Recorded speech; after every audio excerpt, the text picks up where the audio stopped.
In the mid-1970s, oil was about to play a crucial role that would increase the uncertain mood that today has come to dominate Western societies. A feeling that we are somehow surrounded by global systems, both natural and those made by humans themselves, that are beyond control.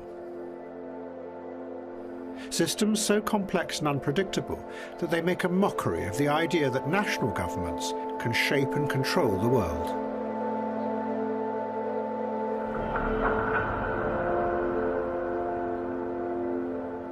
A 100 years before, coal had done the same. It had brought millions of people into the new industrial cities, where they worked for the men who owned the vast wealth that the coal had created. And that money was so powerful that it seemed to control everything. Not just people's lives, but politics as well. But slowly, out of that came a challenge to that power, based on the workers organising together.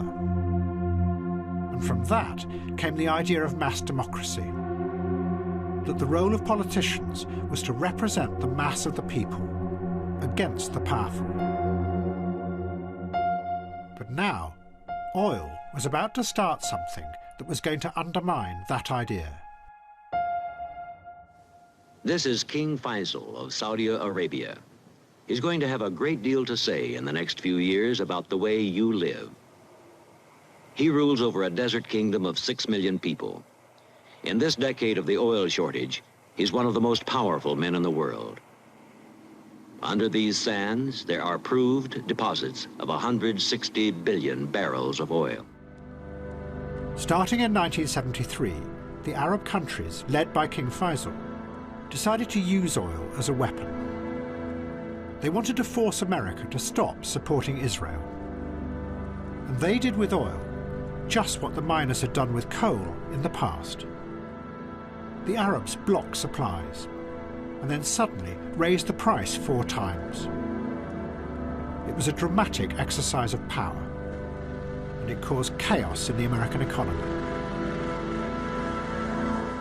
As a friend of the United States, we are deeply concerned that if the United States does not change its policy in the Middle East and continues to side with Zionism, then I'm afraid such course of action will affect our relations with our American friends, because it will place us in an untenable position in the Arab world and vis-a-vis the countries which Zionism seeks to destroy. For almost 3 decades, we have been the richest, most powerful nation on earth. Now a nation of 6 million warns us we must change our foreign policy if we want full gas tanks. It had a dramatic effect. Money suddenly poured into the Arab world. Within 3 years, Saudi Arabia had more foreign currency than Japan, Germany, and the United States put together. But the Arab governments had no idea what to do with this vast new wealth.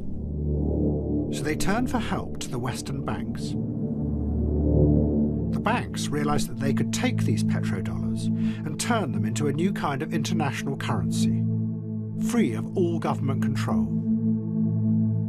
And soon, politicians from all around the world were coming to the new headquarters of the Western banks to elaborate signing ceremonies, where they borrowed billions of the petrodollars.